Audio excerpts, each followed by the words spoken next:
उत्तराखंड और हिमाचल प्रदेश में बादल फटने और लैंडस्लाइड से जनजीवन बुरी तरह प्रभावित हुआ।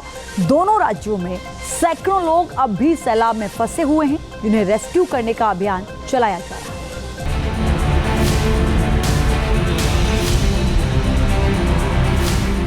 देश के मैदानी इलाकों में सैलाब कहर बरपा रहा है तो पहाड़ी राज्यों में लगातार फटते बादल और लैंडस्लाइड आफत का सबब बने हुए हैं। हिमाचल प्रदेश और उत्तराखंड के अलग अलग शहरों से आ रही तस्वीरें डरा रही हैं। उत्तराखंड की केदार घाटी में तबाही के निशान दिखाई दे रहे हैं। यहां पर तेज बारिश के बाद आया सैलाब अपने साथ सब कुछ बहा कर ले गया है। केदार घाटी में कुदरत ने ऐसा कोहराम मचाया है, लोगों को भागकर जान बचानी पड़ी। यहां लगातार तीसरे दिन भी राहत और बचाव का काम चल रहा है। पहाड़ी के बीच बेहद पतली जगह से लोगों को निकाला जा रहा है। लकड़ी और रस्सी का सहारा लेकर लोग एक एक कदम आगे बढ़ा रहे हैं। शाबाश शाबाश, आराम शाबाश शाबाश, बहुत बड़े, मैं पहुंच गया, आप लोग पहुंच गए, बस आ जाओ, शाबाश। दरअसल बादल फटने से केदार घाटी में इतनी तबाही मची कि 3 दिन बाद भी हालात सामान्य नहीं हो पाए। सोनप्रयाग से केदारनाथ तक कई जगह रास्ते, पुल और सड़क सब कुछ बह गए। तबाही के बाद बड़ी संख्या में लोग अलग अलग जगहों पर फंसे हुए हैं, जिन्हें निकालने के लिए रेस्क्यू ऑपरेशन चलाया जा रहा है। रेस्क्यू टीम के सामने लोगों को सुरक्षित जगहों तक पहुंचाना बड़ी चुनौती है। रस्सी के सहारे लोगों को एक एक करके निकाला जा रहा है।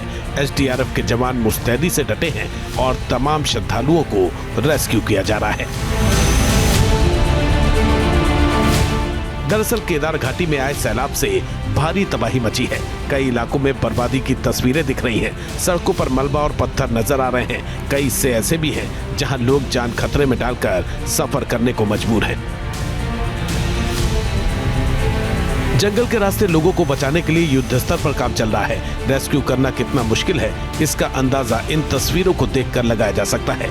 लोगों की लंबी कतार लगी है और सभी अपनी बारी का इंतजार कर रहे हैं।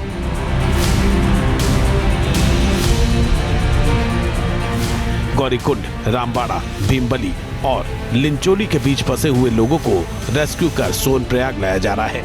कोशिश यही है कि जल्द से जल्द सभी लोगों को सुरक्षित निकाला जाए। थोड़ी सी चूक जान पर भारी पड़ सकती है। इसके बाद भी जवान पूरे हौसले के साथ डटे हुए हैं।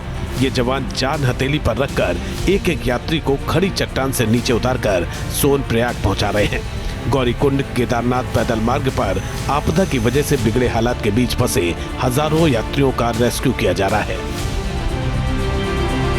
3 दिन से एनडीआरएफ, एसडीआरएफ, डीडीआरएफ और पुलिस जवानों की मदद से रेस्क्यू अभियान चल रहा है। सबसे बड़ी दिक्कत यह है कि कई जगहों पर मेन रास्ते और सड़कें सैलाब में समा चुके हैं। रामबाड़ा का रास्ता है जो यहाँ पे भी एक बादल फटा है, यहाँ बीच में घाटी बन रखी है और इसके बीच में जो लोग हैं वो फंसे हुए हैं। वो इधर भी नहीं आ सकते, उधर भी नहीं जा सकते। उधर के दोनों पुल बह चुके हैं और इधर घाटी बन रखी है जो कल एक बादल फटने के कारण यहाँ भी आने जाने के लिए बंद हो गया है और यहाँ के रामबाड़ा में जो लोग रह रहे थे वो वहीं फंस रखे हैं। रेस्क्यू में जुटे जवानों के सामने बार बार खराब हो रहा मौसम भी चुनौती बन रहा है।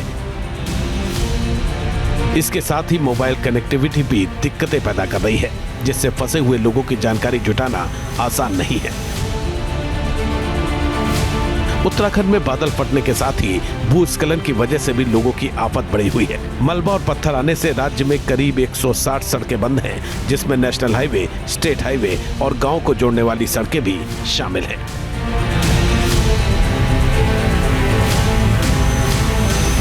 Team news nation.